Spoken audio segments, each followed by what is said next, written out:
Hello friends, मैं ज्योति चौधरी आपका बहुत बहुत स्वागत करती हूँ अपने यूट्यूब चैनल डिस्कस विद ज्योति में। तो कल की वीडियो में हमने ल्यूसेंट जीके स्टार्ट करी थी और उसमें हमने स्टार्ट की थी बायोलॉजी। ठीक है, कल उसकी फर्स्ट वीडियो थी इस सीरीज़ की। तो अगर आपने अभी तक वो फर्स्ट वीडियो नहीं देखी है तो उसका लिंक डिस्क्रिप्शन में आपको मिल जाएगा। कल की वीडियो में हमने स्टार्ट की थी इम्पोर्टेंट टर्म्स, जो कि बहुत बार एग्जाम्स में पूछी जाती हैं अलग अलग टाइप से। ठीक है, कुछ इंपॉर्टेंट टर्म्स हमने कल की थी लेकिन सारी कवर नहीं हो पाई थी, तो कुछ इंपॉर्टेंट टर्म्स हम आज की वीडियो में करने वाले हैं। तो ये जो सीरीज़ है इसमें हम वर्ड टू वर्ड डिस्कशन करते हैं ल्यूसेंट की जो अपनी जीके की बुक है उसका। तो हमने सबसे पहले बायोलॉजी इसलिए स्टार्ट की थी क्योंकि सबसे ज़्यादा क्वेश्चन बायोलॉजी से आते हैं। ठीक है, तो कुछ इंपॉर्टेंट टर्म्स हमने की थी, उम्मीद है आपको वो सबको समझ आ गई होगी। और अगर आपने अभी तक वो वीडियो नहीं देखी तो पहले उस वीडियो को देखिए, फिर इस वीडियो को देखिए। ठीक है, तो कल जो हमने किया था उम्मीद है सबको समझ आया होगा। तो कल के जो हमने किया था उससे आपसे 2 क्वेश्चन मैं पूछना चाहती हूँ, ताकि आप हमेशा जो मैं कराऊँ साथ साथ याद करते रहें और आपकी जीके अच्छे से कवर हो जाए। ठीक है, तो एक बार जल्दी से इसको देखो। कल मैंने बताया था इंपॉर्टेंट टर्म्स में ही आया था, what is study of liver called. Study of liver को हम क्या बोलते हैं, कल मैं ये करा चुकी हूँ। तो जल्दी से अगर आपको इसका आंसर पता है तो इसका आंसर जल्दी से कमेंट बॉक्स में लिख दीजिए। ठीक है, जल्दी से लिख दो, फिर मैं बताती हूँ। तो 2 क्वेश्चन इसलिए लिए हैं, 4 ऑप्शन है, इनको डिस्कस करेंगे तो अपने 8 इंपॉर्टेंट टर्म्स दोबारा से रिवाइज हो जाएंगी। तो स्टडी ऑफ लीवर को हम क्या कहते हैं, स्टडी ऑफ लीवर को हम हिपैटोलॉजी कहते हैं। स्टडी ऑफ लीवर को हम क्या कहते हैं, हिपैटोलॉजी। तो जल्दी से दूसरे जो हैं उनको भी देख लेते हैं, फिर आज के इंपॉर्टेंट टर्म्स पे चलेंगे। तो देखो सेकेंड ऑप्शन हिमेटोलॉजी, ये क्या होता है, study of blood. Study of blood, तो हिमेटोलॉजी क्या होता है, स्टडी ऑफ ब्लड। मैंने कल आपको इसका वो भी बताया था, हीमोग्लोबिन से आप इसको याद रख सकते हो। ठीक है, इसको देखो जल्दी से। मोर्फोलॉजी, मोर्फोलॉजी क्या होता है, स्टडी ऑफ एक्सटर्नल स्ट्रक्चर। किसी भी ऑर्गेनिज्म के एक्सटर्नल स्ट्रक्चर की स्टडी को हम क्या बोलते हैं, मोर्फोलॉजी। और माइक्रोबायोलॉजी, माइक्रो वर्ड से पता चल रहा है ये किसकी स्टडी होती है, माइक्रो ऑर्गेनिजम्स की, जैसे वायरस का तो नाम ही मतलब है ना, बैक्टीरिया और भी जो भी जितने भी माइक्रो ऑर्गेनिज्म है जिनको हम माइक्रोस्कोप की हेल्प से देखते हैं उनकी स्टडी को बोलते हैं माइक्रोबायोलॉजी। तो 4 टर्म्स यहाँ पे क्लियर हो गई है। फिर अगला क्वेश्चन देखो जल्दी से, what is study of joints called. तो जिसको ये आता है जल्दी से इसका आंसर कमेंट बॉक्स में लिख दो भाई, what is study of joints called, ताकि मेरे को पता लगता रहे आपको कुछ आ भी रहा है समझ में, आप साथ साथ कर रहे हो या नहीं। क्योंकि जीके की जिम्मेवारी मैंने ली है तो नंबर दिलवाने की जिम्मेवारी मेरी है। तो जल्दी से इसका आंसर कमेंट बॉक्स में लिख दो। स्टडी ऑफ जॉइंट्स को हम क्या बोलते हैं, स्टडी ऑफ जॉइंट्स को हम बोलते हैं आर्थ्रोलॉजी। ठीक है, स्टडी ऑफ जॉइंट्स को हम बोलते हैं आर्थ्रोलॉजी। इसको मैंने याद कराया था डॉक्टर आर्थो से, डॉक्टर ऑर्थो की ऐड आती है ना जॉइंट्स के लिए, तो उससे मैंने इसको आर्थ्रोलॉजी को याद कराया था। दूसरों को देख लो, एग्रोस्टोलॉजी क्या होता है, ग्रोथ से बताया था मैंने, ग्रोथ से याद रखो, ये स्टडी ऑफ ग्रास होता है, स्टडी ऑफ ग्रास एग्रोस्टोलॉजी होता है। एंथोलॉजी क्या होता है, ये होते हैं स्टडी ऑफ फ्लावर और फ्लावरिंग प्लांट्स। ये क्या होती है, स्टडी ऑफ फ्लावर और फ्लावरिंग प्लांट्स। ठीक है, study of flower and flowering plant. अब बचा क्या, अब बचा एनाटोमी। देखो मोर्फोलॉजी क्या था, स्टडी ऑफ एक्सटर्नल स्ट्रक्चर, उसी का उल्टा एनाटोमी होता है, ये होता है स्टडी ऑफ इंटरनल स्ट्रक्चर। किसी भी ऑर्गेनिज्म का इंटरनल स्ट्रक्चर होता है एनाटोमी और एक्सटर्नल स्ट्रक्चर होता है मोर्फोलॉजी। ठीक है, ये था जो कल किया था उससे रिलेटेड क्वेश्चन। जल्दी से आगे चलते हैं। ठीक है, जल्दी से हम चलते हैं आगे अपनी वीडियो में। आगे देखो, आज की जो इम्पोर्टेंट टर्म्स है एक बार उनको ध्यान से देखते हैं। तो इम्पोर्टेंट टर्म्स को आज स्टार्ट करते हैं। तो सबसे पहली जो टर्म है हमारे पास, सबसे पहली जो हमारे पास टर्म है वो है mycology. Mycology study of fungi जो होती है, फंगी सबको पता होगी, उसकी जो स्टडी है उसको हम बोलते हैं माइकोलॉजी। ठीक है, याद रखना है। न्यूट्रिएंट्स अगला जो अपना इंपॉर्टेंट टर्म है, न्यूट्रिएंट। न्यूट्रिएंट क्या होते हैं, वो केमिकल सब्सटेंस जो हम फूड के तौर पे लेते हैं, जो हमारी बॉडी के फंक्शन के लिए, ग्रोथ के लिए और हेल्थ के लिए इंपॉर्टेंट होते हैं। न्यूट्रिएंट्स के बारे में पता ही है, वो केमिकल सब्सटेंस जो हमारी बॉडी के लिए इंपॉर्टेंट है, फंक्शन के लिए, ग्रोथ के लिए और हेल्थ के लिए। ठीक है, जो हम फूड के तौर पे लेते हैं। अगला है न्यूरोलॉजी। न्यूरो से ही पता चल रहा है, ये अपनी नर्वस सिस्टम की स्टडी है। ठीक है, बहुत ईजी। अगला देखो नियोनेटोलॉजी। नियोनेटोलॉजी, नियो से ध्यान रखना, नियो का मतलब न्यू, न्यू बोर्न बेबी जो होता है उसकी जो स्टडी होती है उसको हम बोलते हैं नियोनेटोलॉजी। अगला देखो नेफ्रोलॉजी। नेफ्रोलॉजी होती है स्टडी ऑफ किडनीज। नेफ्रोलॉजी क्या होता है? Study of kidney. ये तो याद रखना है क्योंकि इससे एक और बात मैं बता देती हूँ, जो किडनीज अपनी होती हैं सॉरी, जो एक्सक्रेटरी सिस्टम में हमारी काम आती हैं, उनके जो फंक्शनल यूनिट है, फंक्शनल यूनिट जो सबसे ज़्यादा काम करते हैं, फंक्शनल यूनिट को हम बोलते हैं, किडनीज़ की फंक्शनल यूनिट को हम बोलते हैं नेफ्रॉन। मैं साथ साथ जो इंटर रिलेटेड टॉपिक हैं उनको साथ साथ कवर कर रही हूँ ताकि आपके अच्छे मार्क्स आ सके, अगर उनसे क्वेश्चन आए तो वो भी आप कर सको। नेफ्रॉन बोलते हैं, फंक्शनल यूनिट जो किडनीज़ की होती है उसको बोलते हैं नेफ्रॉन। तो उसी के नेम पे स्टडी ऑफ किडनीज़ को नेफ्रोलॉजी बोला गया। तो याद रखना, स्टडी ऑफ किडनीज़ को नेफ्रोलॉजी जब भी याद करोगे तो याद करना किडनी की जो फंक्शनल यूनिट है वो क्या होती है? अपनी नेफ्रॉन होती है। ठीक है, आगे चलते हैं। अगला देखो ओस्मोसिस। ये भी मैंने कल डिस्कस किया था, एक बार दोबारा डिस्कस करती हूँ। डिफ्यूजन अपना क्या था? गैस का कोई भी मॉलिक्यूल वो ज़्यादा कंसंट्रेशन वाली जगह से जहाँ पे कंसंट्रेशन हाई है और जहाँ पे कंसंट्रेशन है लो, ज़्यादा से कम वाली कंसंट्रेशन की तरफ क्या करता है? मूव करता है। ठीक है, वो तो होती है डिफ्यूजन प्रोसेस। डिफ्यूजन का ही एक टाइप है। डिफ्यूजन में सारे टाइप के मॉलिक्यूल्स मूव कर सकते हैं। वैसे गैस ल्यूसेंट में लिखा है, लेकिन एक्चुअली में सारे टाइप के मॉलिक्यूल हायर कंसंट्रेशन से लो कंसंट्रेशन पे मूव करते हैं, उसको डिफ्यूजन बोलते हैं। डिफ्यूजन का ही एक टाइप है अपना ओस्मोसिस। ओस्मोसिस में क्या होता है? सिर्फ वाटर के जो मॉलिक्यूल हैं ज़्यादा कंसंट्रेशन से कम वाली कंसंट्रेशन पे मूव करते हैं, उसको बोलते हैं ओस्मोसिस। ठीक है, कल डिस्कस किया था ये मैंने। अगला देखो ओडोंटोलॉजी।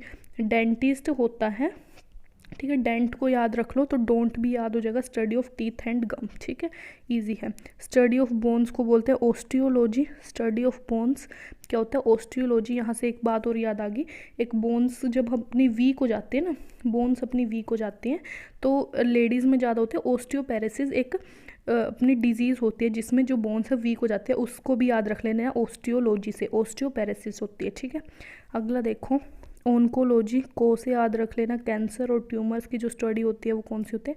ओनकोलॉजी। ठीक है, study of cancers and tumours.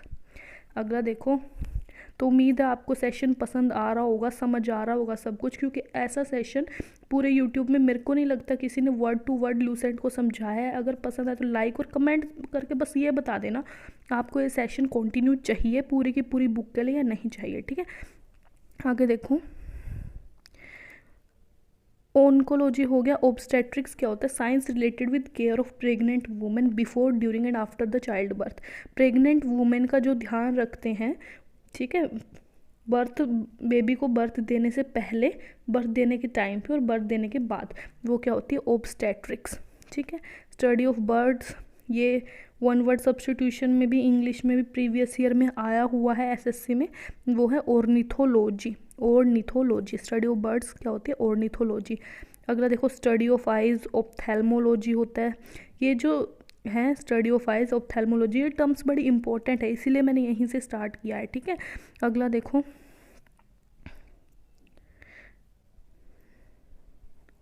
Orthopaedics. Orthopaedics क्या है? Diagnosis and repair of disorder of locomotory system. जो अपनी बॉडी का लोकोमोटरी सिस्टम है, अगर वो कहीं पे उसमें कोई प्रॉब्लम आ जाती है, उसको ठीक करना, उसको रिपेयर करना, वो क्या होगा? अपना ऑर्थोपेडिक्स होगा। ठीक है, आगे देखो micro organism which passively float on the surface of water. अपना कोई पानी है, उसके सरफेस पे कुछ माइक्रो ऑर्गेनिज्म मान लो फ्लोट कर रहे हैं, उन माइक्रो ऑर्गेनिज्म को क्या बोलते हैं? Phyto planktons. उन माइक्रो ऑर्गेनिज्म को बोलते हैं फाइटो प्लैंक्टन्स। ठीक है, पैरासाइट। पैरासाइट आप सभी को पता ही होगा। पैरासाइट वो ऑर्गेनिज्म होते हैं जो दूसरे लिविंग ऑर्गेनिज्म पे डिपेंड होते हैं फूड और शेल्टर के लिए। ठीक है, फूड और शेल्टर के लिए जो दूसरे लिविंग ऑर्गेनिज्म पे डिपेंड होते हैं उनको बोलते हैं पैरासाइट। ठीक है, एक इसका एग्जांपल भी दे देती हूँ। प्लांट जो होते हैं उनके ऊपर एक अमरबेल नाम से एक पैरासाइट होता है। ठीक है, अमरबेल प्लांट पैरासाइट का एग्जांपल है। ठीक है, पैरासाइट। अच्छा, और जो उनका न्यूट्रिशन होता है, जो ऐसा न्यूट्रिशन जिसमें कोई ऑर्गेनिज्म दूसरे ऑर्गेनिज्म के ऊपर रहता है, उसको नुकसान पहुंचा रहा है, उससे खाना ले रहा है, उसको बोलेंगे पैरासिटिक न्यूट्रिशन। Parasitic nutrition. ठीक है, ये होता है। आगे चलते हैं।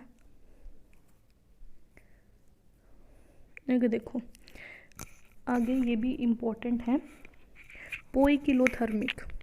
पोइकिलोथर्मिक वो ऑर्गेनिज्म होते हैं जो बॉडी टेम्परेचर को चेंज कर सकते हैं, या इससे इजी ये रहेगा, द कोल्ड ब्लडेड जो एनिमल होते हैं वो कौन से होते हैं, पोइकिलोथर्मिक। थर्म का मतलब, थर्म जो वर्ड है, रूट वर्ड है, ये टेम्परेचर के लिए यूज़ होता है। पोइकिलोथर्मिक वो ऑर्गेनिज्म होते हैं जो कोल्ड ब्लडेड एनिमल होते हैं, ठीक है। हम तो पता है ना आपको, ह्यूमन हम वार्म ब्लडेड एनिमल हैं। जितने भी वर्टिब्रेट्स हैं हमारे मैमल्स में आते हैं वो सारे के सारे वार्म ब्लडेड एनिमल हैं, ठीक है। पिगमेंट क्या होती है, कोई भी सब्सटेंस जो एनर्जी को एब्जॉर्ब कर सकता है किसी वेवलेंथ की, ठीक है। किसी भी वेवलेंथ की एनर्जी को कोई सब्सटेंस जो एब्जॉर्ब कर सकता है उसको हम पिगमेंट बोलते हैं। एग्जांपल इन्होंने दे रखा है, क्लोरोफिल एक पिगमेंट होती है, ग्रीन लीव्स में प्लांट की पाई जाती है और ये सनलाइट को एब्जॉर्ब करती है, ठीक है, जिससे प्लांट खाना बनाते हैं। अगला देखो, स्टडी ऑफ फोसल्स, पैलियोंटोलॉजी होता है। फोसल्स आप सभी को पता ही होगा, जो बहुत पहले जो मतलब एनिमल्स थे, ठीक है, वो ज़मीन के नीचे दब गए थे किसी कारण से, तो उनके फोसल्स वगैरह मिल जाते हैं, उनके बारे में आप सभी को पता ही होगा, वो होते हैं पैलियोंटोलॉजी। अगला देखो, वेरियस सिस्टम ऑर्गेनिज्म के ढंग से चल रहे हैं या नहीं चल रहे, डाइजेस्टिव सिस्टम हो गया, एक्सक्रेटरी सिस्टम हो गया, रेस्पिरेटरी सिस्टम, उसकी स्टडी को बोलते हैं फिजियोलॉजी, ठीक है, फिजियोलॉजी, ठीक है। फिजिकल से याद रख सकते हो कि फिजिकली सारे के सारे सिस्टम अच्छे से वर्क कर रहे हैं नहीं, यहाँ से याद रख सकते हो फिजियोलॉजी। अगला देखो, पैथोलॉजी। सारे के सारे मैं साथ साथ और भी इंपॉर्टेंट चीज़ें जो इनसे जुड़ी हुई है साथ साथ बता रही हूँ ताकि आपको कोई भी दिक्कत ना हो और आपको लेट तक ही याद रहे, बार बार रिवाइज करने की, रट्टा मारने की ज़रूरत ना पड़े, ठीक है। पैथोलॉजी, पैथो से देखो पैथोजन होता है। पैथोजन क्या होता है, डिजीज़ कोजिंग माइक्रो ऑर्गेनिज्म। जो माइक्रो ऑर्गेनिज्म हमारे अंदर डिजीज़ कोज करते हैं उनको बोलते हैं पैथोजन्स। इसमें हम वायरस ले सकते हैं, बैक्टीरिया ले सकते हैं, जो भी माइक्रो ऑर्गेनिज्म हमारे अंदर डिजीज़ कोज कर रहे हैं उनको हम पैथोजन्स बोलते हैं, ठीक है। उनको हम क्या बोलते हैं, पैथोजन्स उनको हम बोलते हैं, ठीक है, डिजीज़ कोजिंग माइक्रो ऑर्गेनिज्म को। तो जो स्टडी ऑफ डिजीज़ इफेक्ट और उनके कोजेबल एजेंट्स के बारे में कल बात करी थी तो उनको बोलेंगे पैथोलॉजी, ठीक है। अगला देखो, pomology, study of fruit and fruit yielding plants. Fruit और फ्रूट यील्डिंग प्लांट्स की स्टडी को पोमोलॉजी बोलते हो। इसको पोमीग्रेनेट से याद रख सकते हो, अनार से याद रख लो, ठीक है। मैं तो देखो ऐसे ही इसलिए बता रही हूँ याद करना ताकि इससे ईजी हो जाता है, अगर आप किसी चीज़ से रिलेट करके पढ़ते हो तो बहुत ईजिली याद हो जाता है। मेरा तो हमेशा से यही तरीका रहा है, मैं हर वर्ड को, हर किसी भी चीज़ को कहीं ना कहीं से रिलेट कर लेती हूँ अपनी मर्ज़ी से, कुछ ना कुछ उससे मीनिंग जोड़ के याद कर लेती हूँ, कभी भूलती नहीं हूँ फिर मैं उससे। अगला देखो, अगला है psychiatry, treatment of mental disease. तो ये तो आपको सबको पता ही होगा, साइकाइट्रिस्ट वो डॉक्टर होता है जो मेंटल डिजीज़ को ट्रीट करता है, ठीक है। हम कोई आदमी हमें पागल सा दिखता है, क्या कहते हैं, साइको है भाई, ये साइको है, तो वहाँ से treatment of mental disease psychiatry याद रख सकते हो। अगला देखो, psychology, study of human mind and behaviour. Human के माइंड को पढ़ना और उसके बिहेवियर को जज करना, साइकोलॉजी, ठीक है। अगला देखो, फिशेस की रियरिंग को क्या बोलते हैं, PC culture, rearing of fish, PC culture, ठीक है।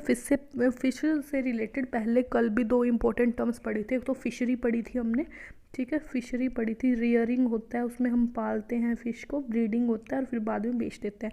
एक और इम्पोर्टेंट टर्म पढ़ी थी हमने फिश से रिलेटेड, वो आप मेरे को कमेंट बॉक्स में लिख के बताना कौन सी टर्म थी वो, ठीक है, ताकि आपका रिविजन साथ के साथ होता रहे। अगला देखो, स्टडी ऑफ एल्गी, उसको हम बोलते हैं फाइकोलॉजी। स्टडी ऑफ एल्गी को क्या बोलते हैं, फाइकोलॉजी।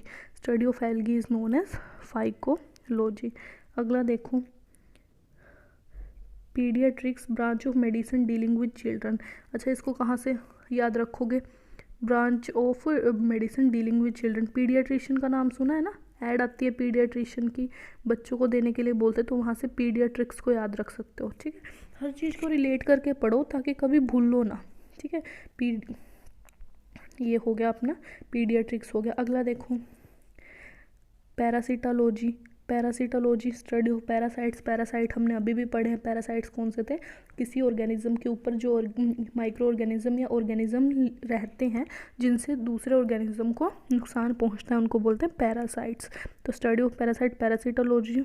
अगर देखो, फोटोबायोलॉजी, लाइट का क्या इफेक्ट पड़ रहा है वेरियस बायोलॉजिकल प्रोसेस पे, उसकी जो स्टडी होती है उसको बोलेंगे फोटोबायोलॉजी। ठीक है, तो आगे चलते हैं। आगे देखो phylogeny, evolutionary history of organism.